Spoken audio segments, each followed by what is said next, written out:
ladies and gentlemen. Oh, looks like I got. I sense the Oh dark boy. side in you. 1 sec. 7.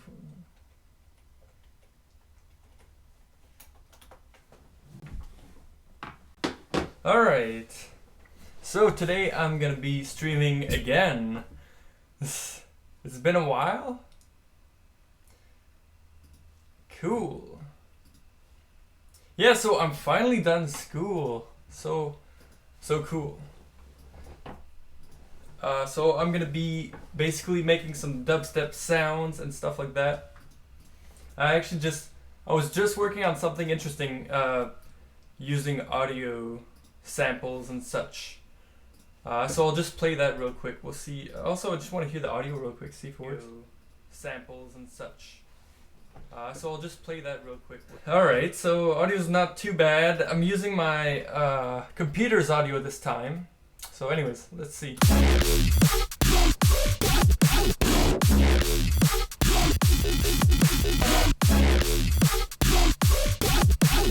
Okay, let's hear it. Okay, well, I don't know if it's a good thing that the audio is just so clean going onto the stream. We'll see what happens. I hope no one just rips it, because like I'm making more quality stuff than before now, and people were ripping my lesser quality stuff. So hopefully, yeah, anyways. So this is quite interesting. I've made basically a bunch of samples from the month of October to, November, basically, and a bunch of samples using a lot of the techniques that I've used before, that I've shown on previous streams, which are on YouTube currently. So, and then basically it just comes down to, let's get a nice dubstep groove going with drums and trying to, play with samples in a fun way, in a game-like way, so that it ends up being, a nice, catchy dubstep pattern, and that's kind of like how most people come up with dubstep, because it's such an abstract art, So, but anyways, it's also very difficult to find a motivation to make dubstep, I find these days, but it's still a lot of fun. So when I do get in the zone, I think it's getting in the zone that's the hardest part. But yeah, anyways, I've also been making so many presets, just of random things, just trying out random concepts. I think this is right here is my October to November / December folder. So there's just a lot of stuff. And yeah, also, like, I find when you don't listen to as much music, you end up not desiring to have the sounds of other people so much, Yeah, it's definitely interesting. Like, I don't listen to as much music anymore, to be honest. It's like, it's a treat, if I get to listen to music. Because I find it really doesn't help with having a clear mind, just constantly having movies, music, and all these things, I find them so distracting, and like in life you need to have such a clear mind to be able to address issues with your full being, But anyways, I don't know.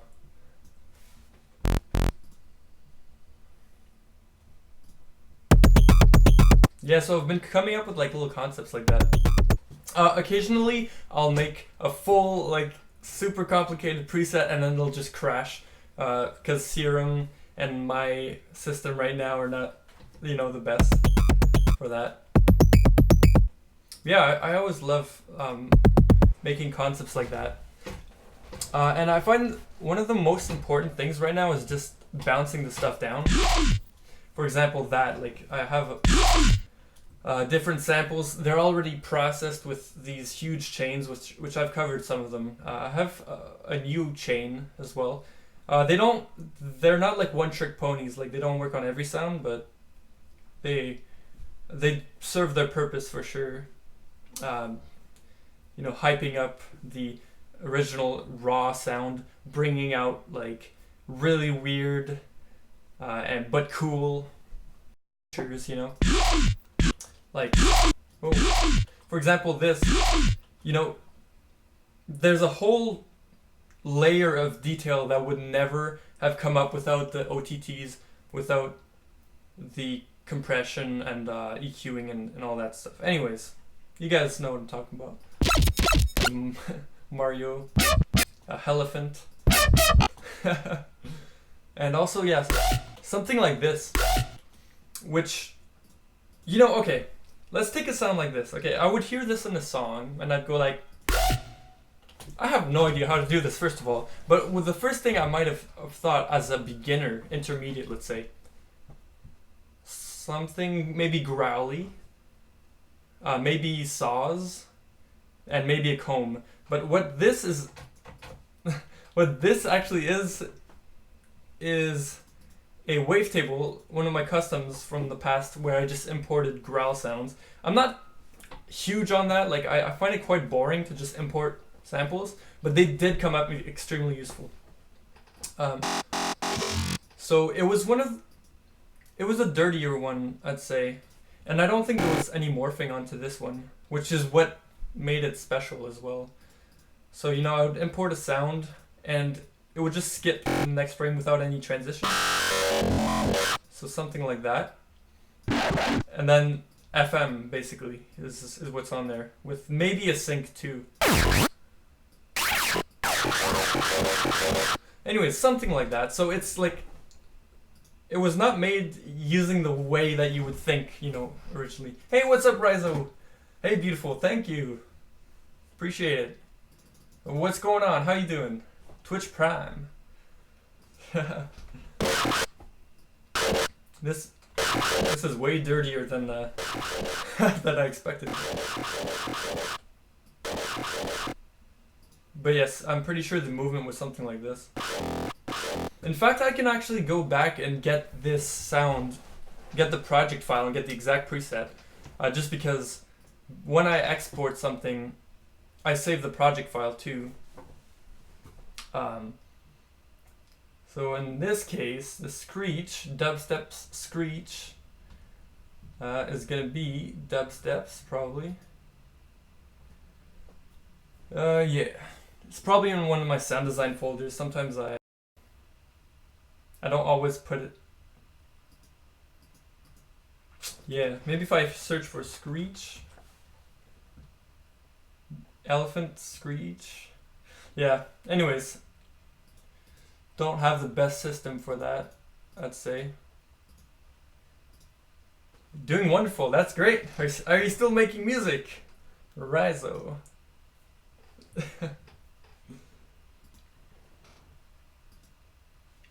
I also might have the preset, just straight up. Because I'm pretty sure that I do. I could just search it by date. So, woo!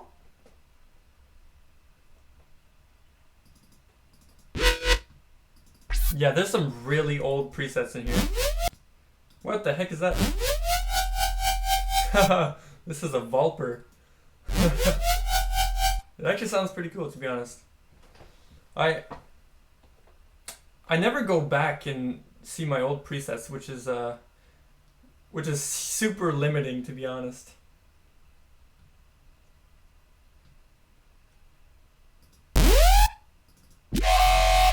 Yeah, I don't think I have it anywhere useful, unfortunately. I'm not as organized as I thought, but yeah, anyways. Never made music a day in my life. Really? Interesting.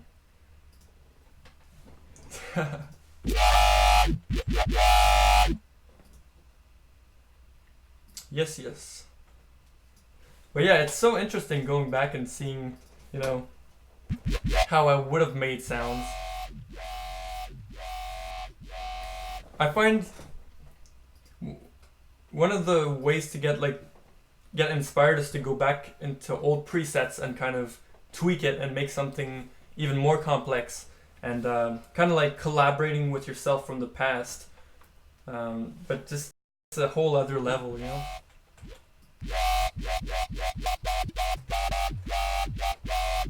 This is very strange. Like, this is an example of a really raw sound. And I have no idea what I was trying to do there. Like, there was no reference point. I guess, at least it was fun, I guess, making this sound. But yeah, like, you know, you take it from this, you know, you start from here instead of from 0, right? So it fixes the whole blank page problem.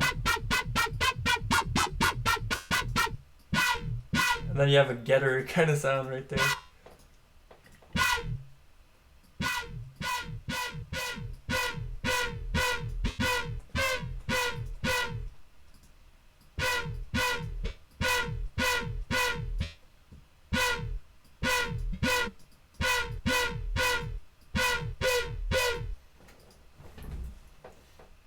But yes, so this was made to be sort of a sound design slash let's talk kind of stream. So if you guys have questions or if you just want to chat about random things, I'm totally down.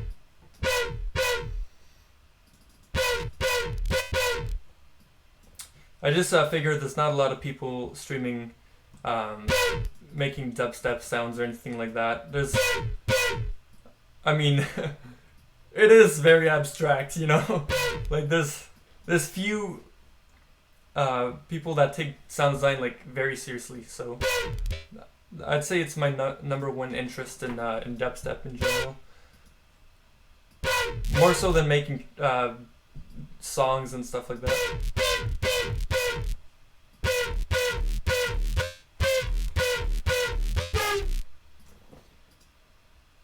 Yeah, so what are your guys' ambitions? Let's see if we can get a conversation going about this. That'd be interesting. Interesting.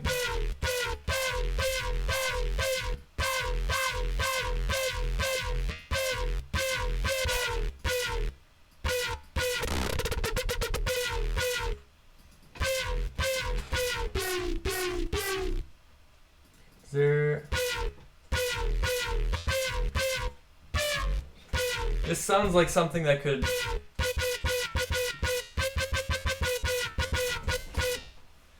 be part of a kind of breaks type of beat.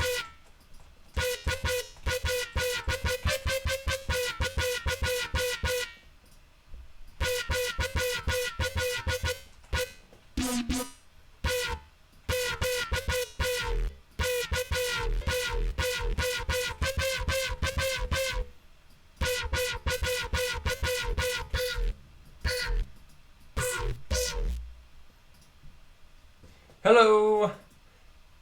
How did you get into dubstep? Maybe 2012-ish. I was listening to dubstep and gaming, pretty much. Yes, I always wanted to go to a Skrillex show back in the day when he was doing the tours. But yeah, I was just so impressed. Like, I remember myself being in... I have good memory for audio and stuff like that, or just in general, just good memory.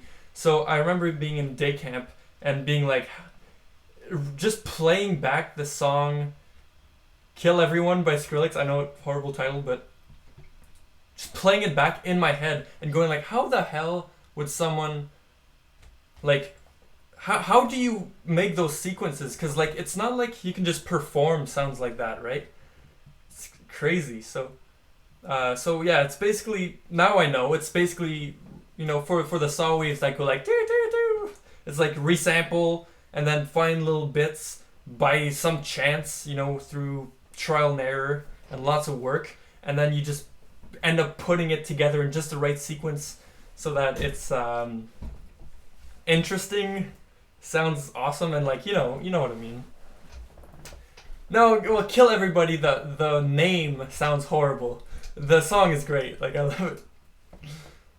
Although, I have given up a lot on trying to imitate the old Skrillex, because I find I just grew out of the sound, which is perfect, in my opinion.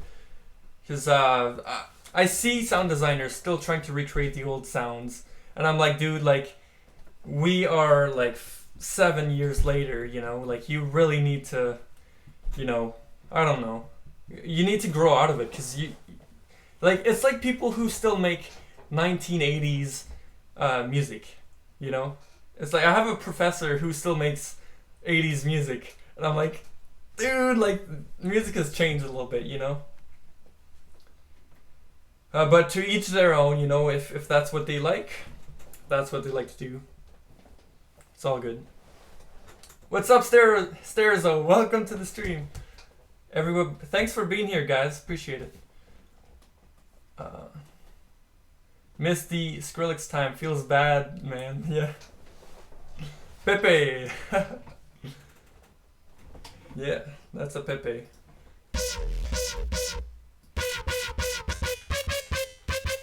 It is strange that he... Yeah, it sucks to lose all your stuff. You know, apparently his hard drives are wiped. Skrillex. His hard drives were stolen, wiped, and even returned to him after they're wiped. It is a strange thing to have happen. Definitely sucks. No backups too. Just say it's a good lesson, I guess, for everyone else, so that doesn't happen to you guys. Okay, well, this is interesting. I just took an old preset and we have a brand new sound here.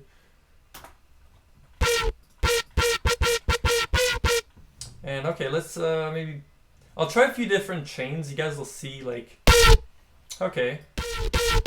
This adds, like, saturation and stuff.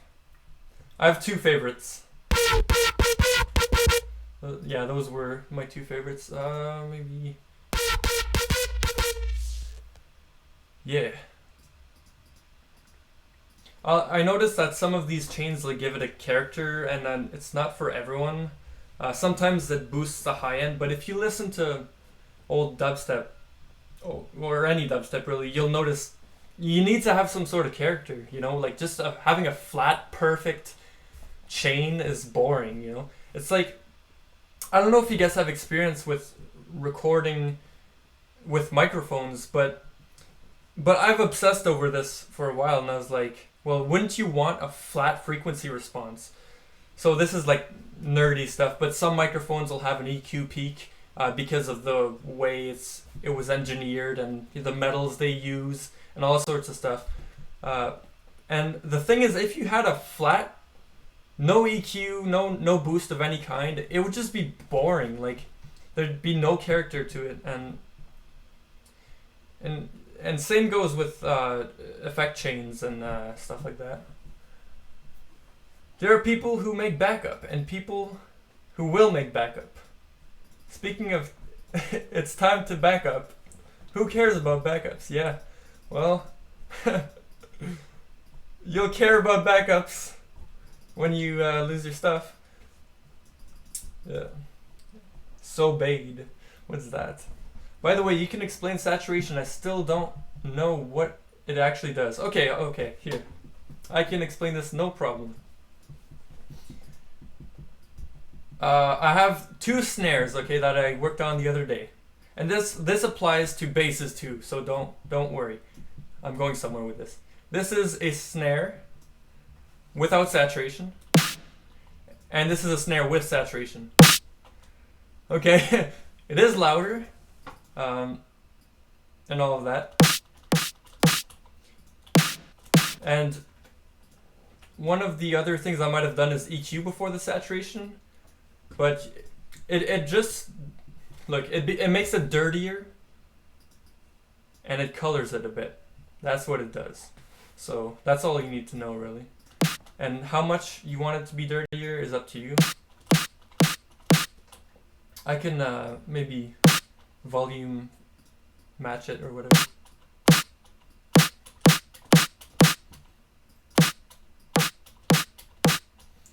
And yes, also this color part down here. Oh, can you guys see that? Oh, you know you can't see that. Let me, sorry. Okay. This is the saturator. The color part down here is just a built-in sort of bandpass type of thing. It's kind of parallel and yeah, it helps color it differently. Whoops. But yeah, so do you hear the difference other than volume? Here. Let's push it even more. Like sometimes you want a tone like that, you know? So to sum up, dirtier and more colored. There you go, that's nice.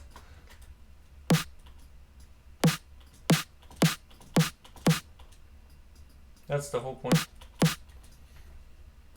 I don't know if that helps. Basically distortion. Yeah, similar. The thing is, distortion is way dirtier. Like saturation is a little bit subtler, and that's why you can put it on a sound, and you can crank it pretty loud before you start hearing it too. And like there's this idea too, where if you only distort the peaks, okay, so imagine your signal is here, and you have peaks like going up here, right? You have peaks here. Well, if you only distort the peaks, you don't necessarily hear distortion, right? It only makes it louder. It creates harmonics and it just makes it richer overall, basically. And so not exactly distortion. Distortion has all sorts of weird shapes, like the wave shaper in FL Studio, or even the wave shaper in Serum Effects, like this thing right here. So often your distortions are gonna have like weird shapes, and I honestly don't know. I'm not an engineer or anything, but this has to do with volume. So like volume compared to, I don't know. I haven't experimented enough with this stuff. Twitch chat isn't showing up. Oh, okay. Well, thank you. It's my computer is a little bit slow, so hopefully, yeah, not much I can do. Gotta say, it feels strange to watch your stream because I used to be a producer back in the day when I started following you, but I'm not even close to the producer career anymore. Same here, you know. I'm not gonna be a producer at all. I'm not gonna have a career in audio production, but I'm still like interested in this stuff, you know. So yeah, I think also when you see, it's nice to I don't know, it's nice to talk about things that you find interesting, you know, or to see someone's passion. It just like, it's contagious, you know, like you just leave feeling like hyped for some reason, you know. Not on FL no more. No! Sup gamers, what's up? Yeah. So, yeah, I've been so I'm gonna be basically working in IT or computers. Finished school finally for that, so time to find a job. And I don't know if is there anyone in the chat that wants to become a producer or something like that? I'd be curious. Like, I doubt it, but I will say I wanted to be a producer, and I actually went to school for music, and I didn't really know what I was gonna do, but yeah, I didn't really have a plan. And I think not having a plan was the worst thing for me, because like if you want to be a producer, you have contacts, you know exactly what your game plan is, like you might as well give it a shot, you know. And you're talented too, like, you know, you've got a good chance maybe. But if you were like me, where it's like, okay, I live in a random city, there is a scene, but I'm not part of it by any stretch. That was me, you know. So I didn't stand a chance, and also I didn't have a plan at all.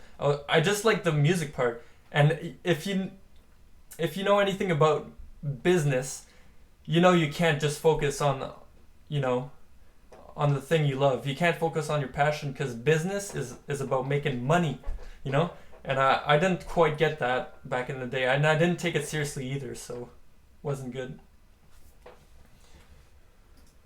Yes, but not focusing on that. Same here. I really like some producer stuff, mainly audio design stuff for cinema or audio visual. Huh, interesting. Yeah, there's definitely jobs in the cinema industry for audio, like more stable. Although you would have to move around a lot, because films, for example, you don't know where they're gonna shoot them, you know. I would like Bronze Squad. Cool, yeah. I'm focusing on studying first before focusing on music. Yeah, good idea. I'm already doing great in music, so I don't know what to focus. Ah, that's a tough one. I'm trying to make music full time, but I'm studying IT, so that would be my backup job. You're studying IT too. That's awesome. So, what operating system is ls-l? Okay. Same. If it fails, I have the school part as a career. Yeah, I know on all the marketing things. Yeah, marketing really sucks. I hate it. Yeah.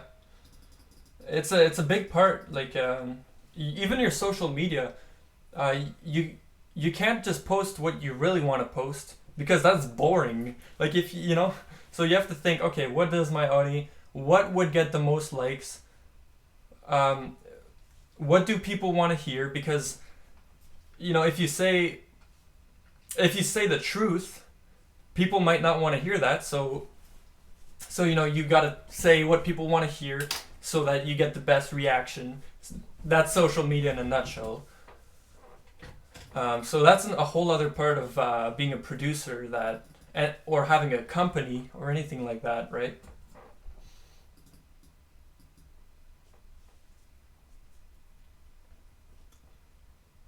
Yeah. Yeah, so, and also, I thought for a long time about what I would do as a career because I was like, okay, well, sample packs might make money, preset packs might make money, but then the thing, like, you make a great product, so then you have two routes to choose. Either you're gonna go for a label, even a preset label, let's say. Yeah, Linux. Oh yes, I barely know Linux. Some dude. Yeah. Okay, so either you try to pitch your product to a company that has a customer base already, or you create your own website and you know try to use AdWords or you know advertise, preferably word of mouth, but that takes a long time. So it's like it's more of like a multiple year kind of project than like okay, I'm gonna make a product and it's gonna explode. Like that rarely happens. That only happens pretty much on YouTube, where you either strike a nerve, or you do something controversial, or you really side with a political view, where people are just supporting you, or you really strike a nerve of some sort. And there's just so much crap, both in music, both in products of all sorts, and so much competition that it's hard to stand out. And you know, so people won't even give your product a shot in a lot of cases. So that's why it's so hard. It is hard making money. You know, it's easy to say like, oh, the big rich people, they just steal all your money, and they're greedy and whatever. But the thing is, they're actually serving um, a demand, and they're doing it very well. So, and that's hard. I think big money comes from shows. Oh yes, absolutely. It's a huge income source for artists. Yeah, And also, here's another thing for me. I can't see myself playing music, like playing MP3s. Like I know that that's the only way you can get your music heard. I know, but I just yeah I never jumped. I never found like pleasure in playing MP3s. You know, I don't know. That wasn't music for me. But anyways, and I know Virtual Riot and Skrillex, you know, they put just so much time making their sets and just reading the crowd, and that's just a whole other topic, by the way. Um, and yeah, I was never interested enough in that. Um, and also the opportunity, like I wasn't like a social butterfly, like being able to go up to people and you know say like, hey man, you like dubstep? I don't know. It's hard to stand out without selling your soul. Yeah, it is. It is. Yeah, that's a good point. A big difference for me. A music production career is more about a business thing, and I'm more about the artistic side of it. So I wouldn't fit in. Yeah, I relate to that definitely. Yeah. Also, I think it changes the game a lot when you start having to worry about, you know, okay, how much money am I gonna make? And I have to be creative, otherwise I'm not gonna make money, and I'm not gonna like artists have to pay their phone bill, right? That's why they play shows. They're not there to have fun or necessarily, right? They have to pay their bills. That's their job now. So it's hard to look at it the same way, right? Like I have a job and I definitely find satisfaction from my work, but it's not fun like music is fun when you're in the zone, you know? It's not the same kind of thing.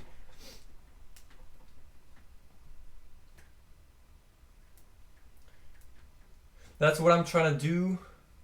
Oh, that's right. What I'm trying to go for before I have to start worrying about paying rent and not starving. Yeah, I'll see in a few years when it really hits me. For now, I'm just making music I enjoy and trying to turn it into something bigger.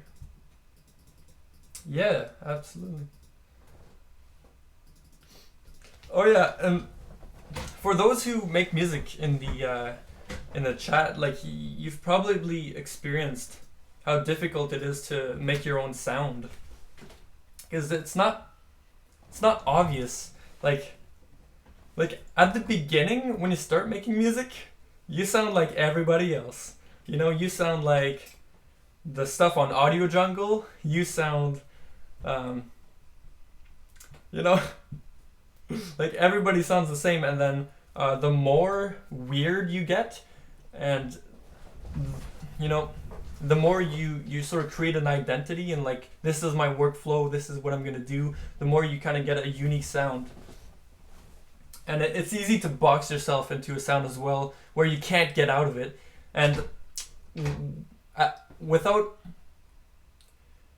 being too offensive, I feel like Trampa may be in a kind of situation like that, because I have difficulty seeing him go outside of you know, trap dubstep distorted like wow wow wow. It's like you know what I mean. Like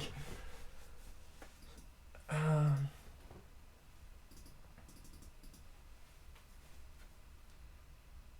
it's it's possible to find middle ground. Oh yes, that's right. How old are you guys? 21. What's 5 plus What's 5 plus 7? 21. You stupid.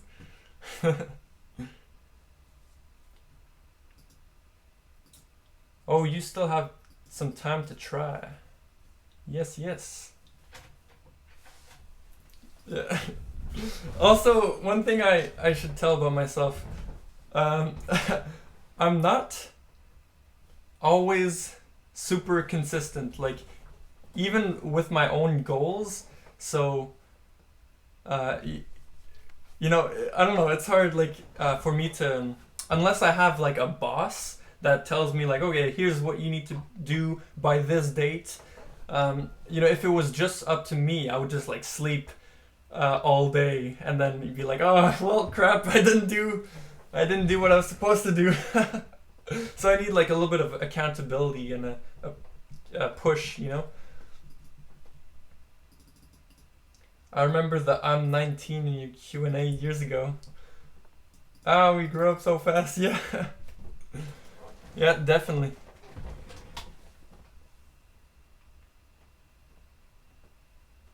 Yes, yes. Yo, so I actually bought a new book. I didn't think I would end up buying it, but you know, for a long, long time I would not read. I think the schools are partly responsible for that, just making people hate reading by forcing you to read. I don't know, like I don't find that schools do a good job of making people love reading, and the problem is that there's so much knowledge in books, right? Like education is like in books, so and if you hate reading, well, that sucks. Like you stuck watch. You might have to watch videos instead of, because you can't read.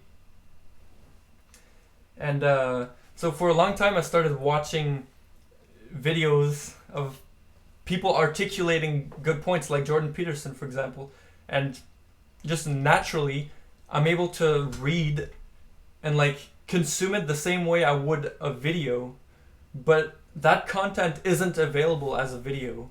You know what I'm saying? So you kind of have to. I think eventually it's a good idea to consider reading a little bit. Schools are all about to make you read beep classic things when you don't even have the mentality to understand it. Yeah. It's like, why do I have to read this? Because I said so, and because you have an assignment to do. So it's not like take your time, enjoy it, and we're gonna quiz you on the general concepts. It's like, okay, what color was Simon's t-shirt? And then you're like, oh, why do I have to answer this question? But when you grow and understand some things, you go back to books. Oh yeah, exactly. School made me hate reading, if anything. I recently bought books that were adapted into a show I really liked, and reading them is a bliss. Can't get enough. Nice! I'm basically back to maniacally reading. Yeah. Oh yeah. Yeah, also, for me, reading came from having nothing to do sometimes as well, and just feeling like doing nothing else. And sometimes when I think we all have these things where it's like, oh yeah, I always wanted to learn this, and how are you gonna learn it? Like by yourself? Are you gonna rediscover everything? Because chances are people have already discovered the basic knowledge that you might rediscover, and if you just read it, you can start at the level that the book gets you at, and so it's just such a head start. So yeah, anyway.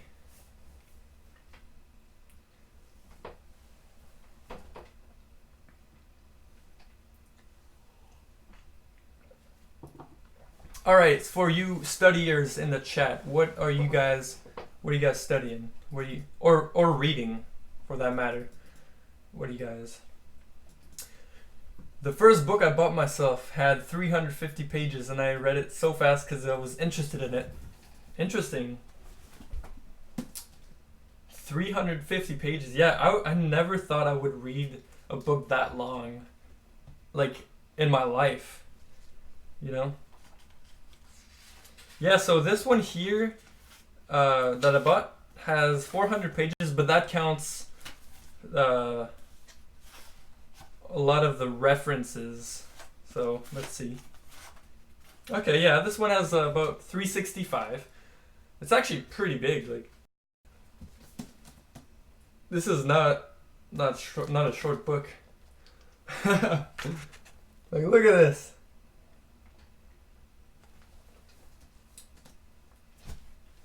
Is the VOD saved? Lady can't join ATM and wants to watch later.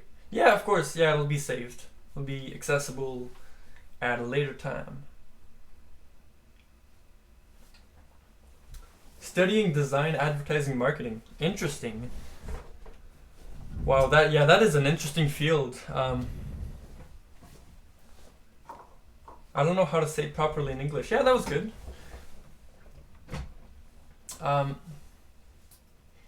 I was watching a video the other day of this marketing lady who worked on the marketing of water bottles. And so first of all, the first, and like you wouldn't think that advertising water bottles is important, like, but back then it wasn't that common to just buy water in a plastic bottle. But anyways, so the first part of it wasn't that difficult. So it was to design it so that it looks nice, right? Just a nice design, like your usual plastic water bottle. But anyways, the second part was way harder, which is how do you get people to start thinking that it's cool? And a few of the things they started doing was just placing it in, ad placement type of thing. So, okay, let's have this presenter have a water bottle, and let's, put this water bottle in a movie. Let's put this water bottle, anywhere so that it looks cool, so that people think it's cool, and it's normal, right? So that was a huge marketing thing. Not something you would expect.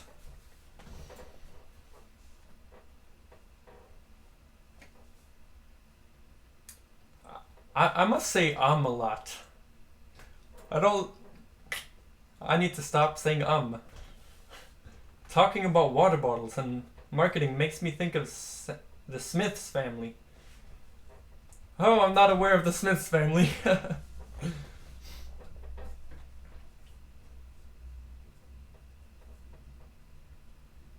Yes.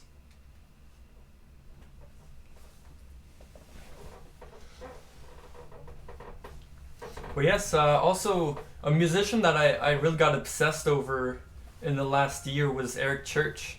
And that guy studied marketing in university as well. Yeah.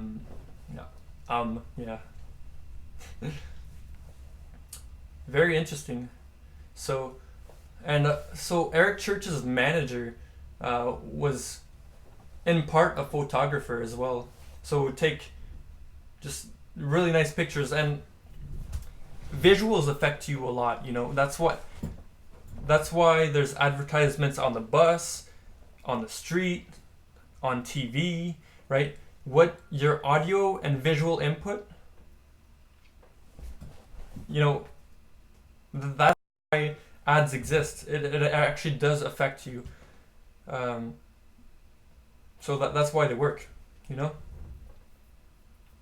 And so Eric Church's manager was really particular about, okay, let's find out what the meaning of this album is gonna be, and so he, one album he would take a picture of just Eric with sunglasses, because it was about him. It was like drink in my hand, all sorts of let's have a good time, kind of vibe. And the album after that, it was more about his fan base, his crowd. So the cover was, just a crowd of people and him in the center, saying like, hey, look, this is about you guys, the outsiders, right? We're outsiders. And that was, so anyways, just seeing the amount of thought that was put into just music, but everything around the music too. It's like fan meetups, like products we're gonna offer. The guy sells boots on his website, and not cheap boots, like $500 boots, I believe. And people buy it. Like, the richer part of his fan base. I mean, why not? And it's because he adds so much value, and there was so much thought around it, more than just like, okay, let's make a song and play it. Like there's so much more value added to it.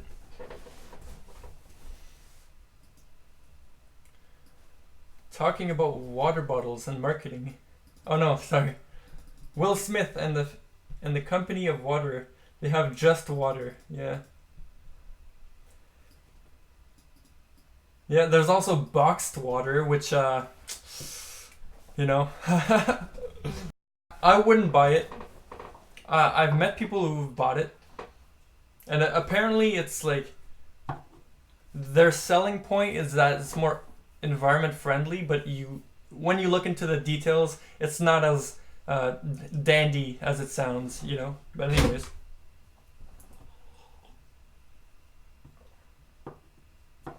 Yeah, marketing is huge. Like it's basically the audience's perception of what you're offering. It's like, yeah, it's crazy. I like the idea to develop a brand or product. Do you listen to podcasts? Yeah. I do. Not full length. I'd say I listen to bits and pieces because I'm very picky on what I listen to on YouTube, like, and what I click on too. Like, if something, I've become good at deciding, like, okay, does this interest me or not? It's like, if no, I'm not even clicking on it. I'm not even gonna, because you kind of know what they're gonna talk about, before you click on the video. So, yeah, did you ever hear of the business war? No, I haven't. Is this a podcast or what?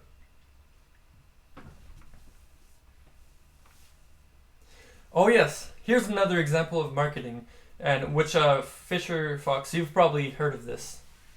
So it's the Coca-Cola thing. So the guy who ended up working on Apple, I don't remember what his name is, John something. So before he worked on Apple. Oh no, sorry. So the way that he was able to market Coke was by selling the idea of happiness, or selling the idea of a good time to people.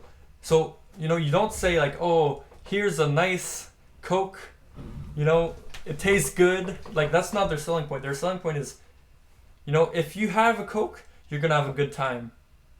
And that's hard. That's a hard argument to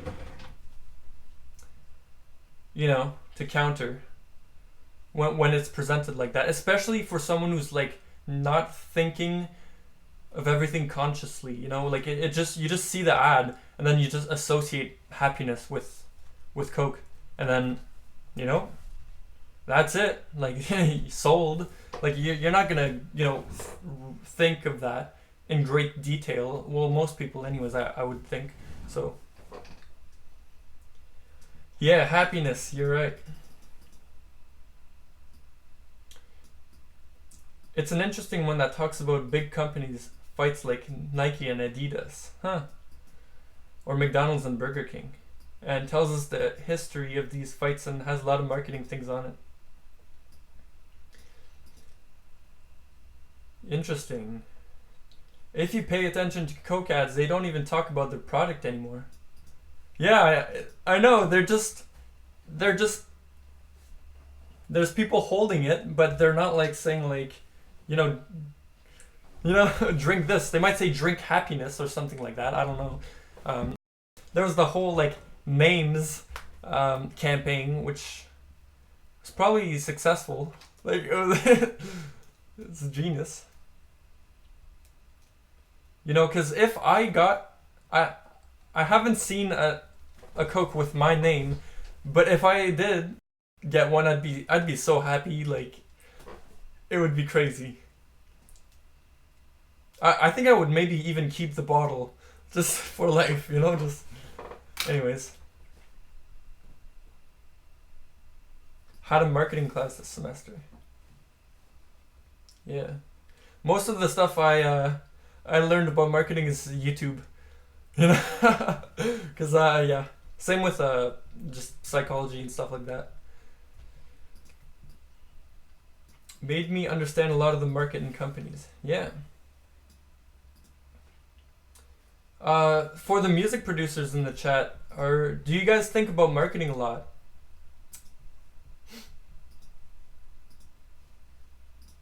Yeah, because it if you don't think about marketing and you don't have someone who does it for you, I mean, you can't compete, you know, with other companies, because you know companies have entire marketing departments who think, how do we get inside people's heads? How do we, you know, how do we present ourselves as something so ideal that you can refuse, like a bottle of water in the desert, you know? How do you do that?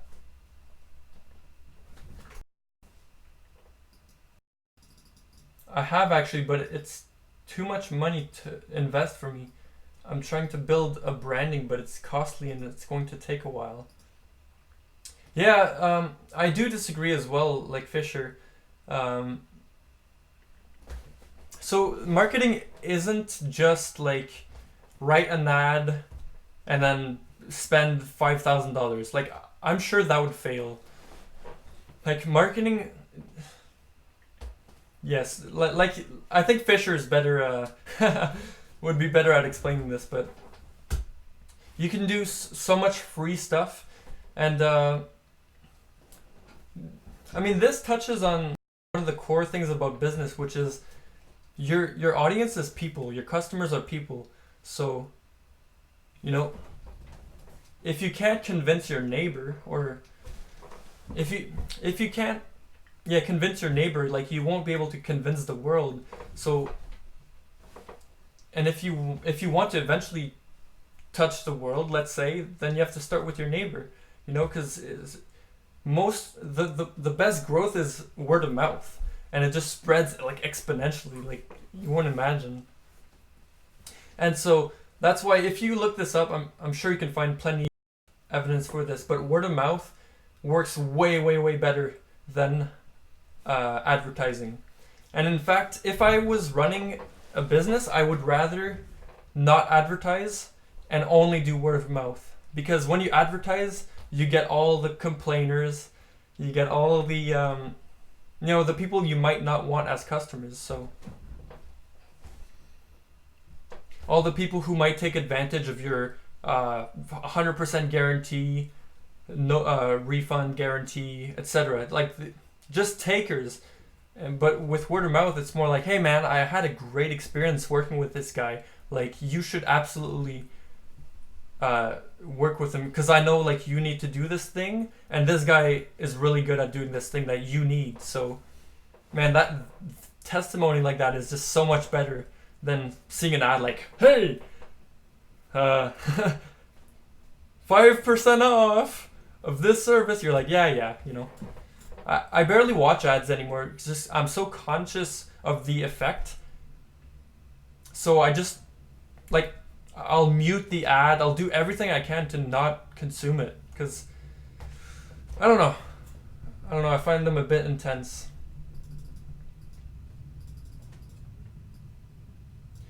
Renee Frogger, fan 88. What's up, man? Welcome to the stream. Yeah, you are talking to people and you're giving them a product, even if it's your services as a DJ producer. That's right, yeah. Yeah, and one thing that was so alien to me when I wanted to start DJing was, which, by the way, I'm not a DJ, so I was looking into it. So I heard of this thing of, like, DJs going to a club or to a promoter and saying, like, hey, I could do Thursday nights and I could bring 50 people. And, like, once you have negotiation power like that, Like it would be hard. Like and even if you say I'll do the first night free, so you can see that it's gonna bring great value to your business, the club owner, right? So and like I never thought of it that way. I always thought of it like, oh, okay, I'm gonna start playing because there's already people that want to listen to music. It's like no, wait. People don't know about you. They don't know about your music necessarily, and like you might have to start playing at a friend's house at a party, right?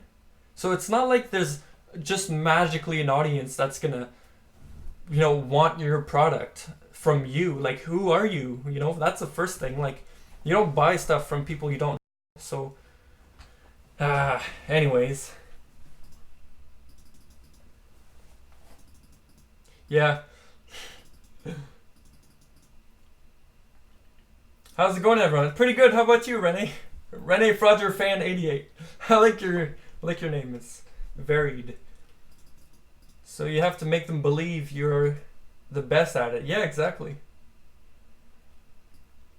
Do you have any intention of pursuing DJing in the future? Uh, Personally, no, actually. No. I could maybe see myself pairing with a person in the future who is more DJ type. Because I noticed there's a difference between a producer type and a DJ type. Like, DJ type might be more social, might be more like party and like um, networking kind of thing, and sales type. But the producer person might be more like technical and like isolated, creative and all that stuff. So I'm definitely more the producer type in that sense, at least. Like, that's why Barely Alive works so well. And you often see this like a pair of like the technical guy and the social guy. I don't know to what extent that's applicable, but anyways.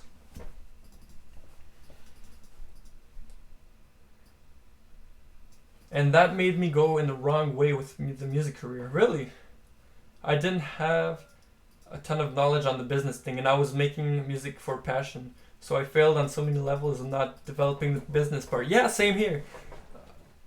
I Because when you listen to interviews of successful artists, oftentimes what you hear is, oh well, if you just follow your passion, the business is gonna come with it. Like, not really. Like when you listen to Skrillex talk, he says things. He always downplays his business part a little bit. Dude, his business team is no joke. Like he has a really good manager with lots of connections. He has like the business part is no joke, and like you can't downplay it. That's he wouldn't take on every opportunity. I don't know. I didn't articulate that as best as I could, but anyways, I think I have a point. Perhaps you could form a duo, like bassjackers brand themselves as a duo. Yeah, Ralph is the producer and Marion's on stage by himself. Interesting. You can still make music for a passion. Yeah, definitely. Um, Another thing you have to ask yourself is like, am I doing this for people or am I doing this for me? Um, and I think that true artists, I don't know. I won't go too much into that. But I think if you're looking for artistry, you're not necessarily going to make stuff for people, because people often like a genre and they'll say, okay, where can I find more of this kind of music? But an artist thinks more of like, how can I make something that's interesting for me and that'll push the envelope, in a different way. Like, let's not recreate the music from the past. Let's like try to make something new. So it has to be interesting for the artist. So there's like a little bit of self-serving. There's a little bit of a self-serving part of that,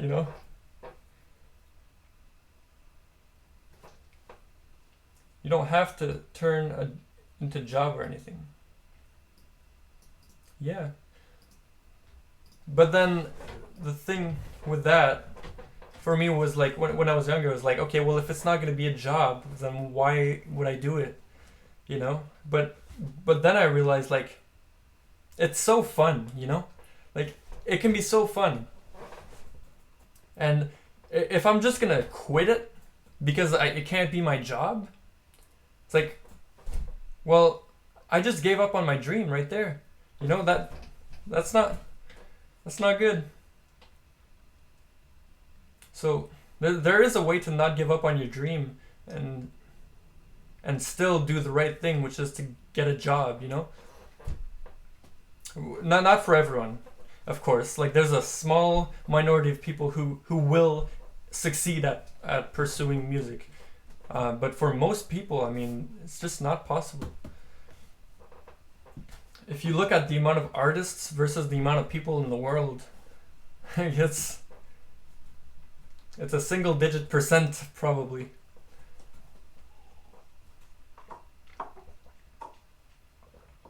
Yeah, I think maybe a year or two ago, the best advice I heard from Jordan Peterson in one of his videos was, if you're a creative, like, find yourself a job that's gonna keep you alive and keep your, you know, heart and soul together, or mind and soul, whatever.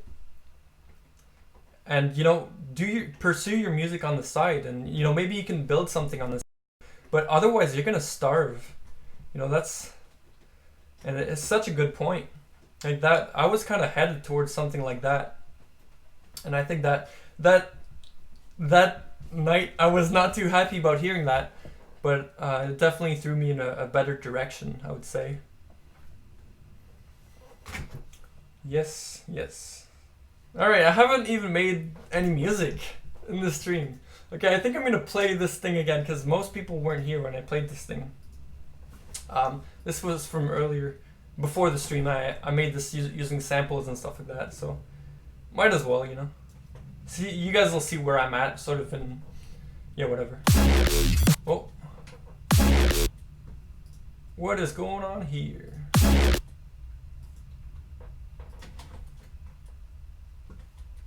Can you guys hear that? Check. Oh. You guys can hear that, but I can't hear that. Oh, here we go.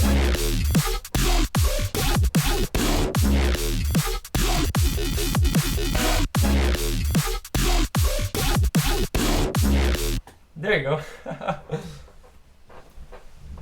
Yeah, so I know it's not the most innovative dubstep pattern, but it was a lot of fun just throwing these samples together from their pretty much exported samples from the past months, audio samples, of course, and just basically throwing them in such a pattern. Like, you can see here, I just got that little bit of the sample, and the original sample was actually much, I mangled it a lot, let's just say that. So this is a sample of a sample of a sample at this point, anyways. So, and this one, which I can't hear right now, there you go.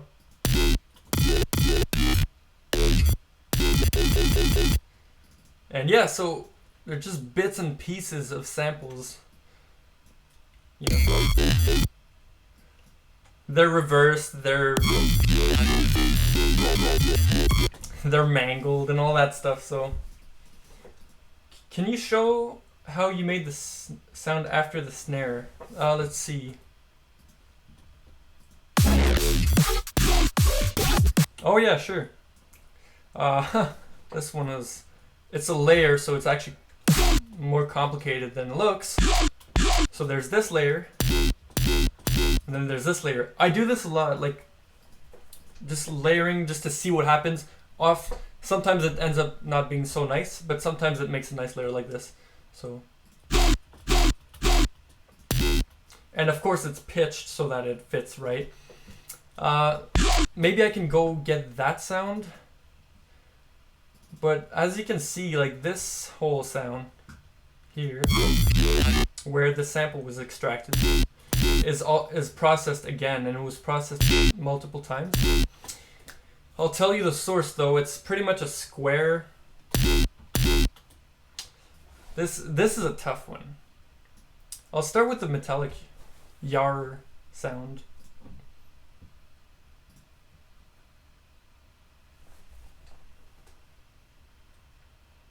Just 1 second.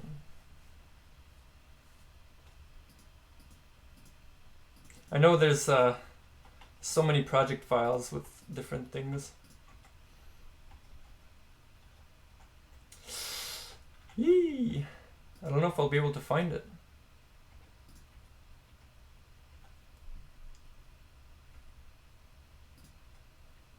Fat sound chopping. Okay, I believe this is... Okay, so this is one of them. Ah, yeah, there you go. So this is the source sample, okay, that I used, and I mangled it up more. And as you can see, it's just... So this was the original sample that this was extracted from, and it was just a performance. Like literally, record, play with the preset a little bit, export. That's it, right? And so this would have been this project, Oi Square. I'm surprised I can actually trace that far back, but anyways. So here it is. Okay, and then probably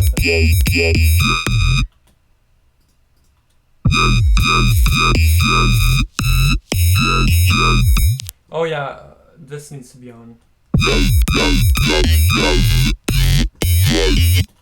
Here's the source sound.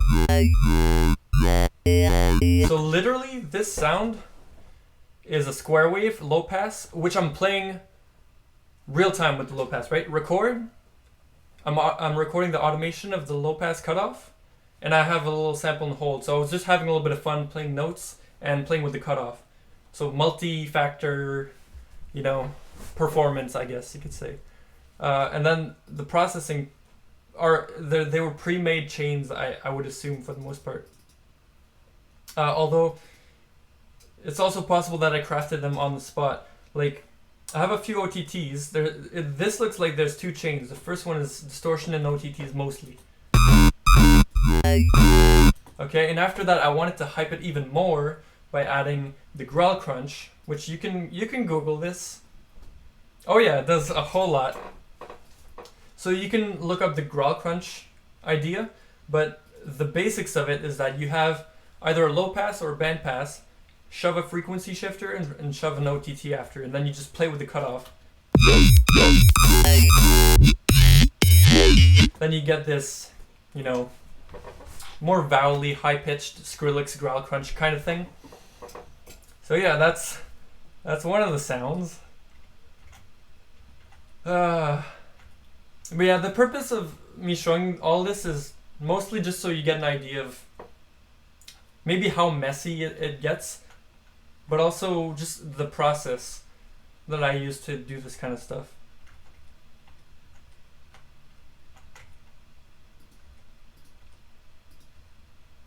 Okay, there's one more sound.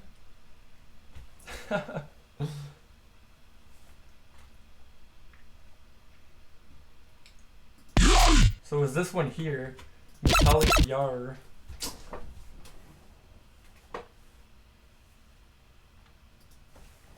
I definitely do want to show that one too.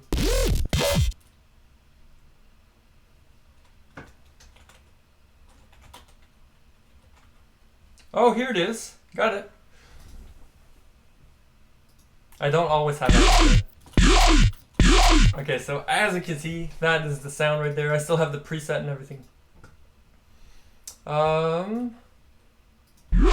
So this right here is an imported sample once again.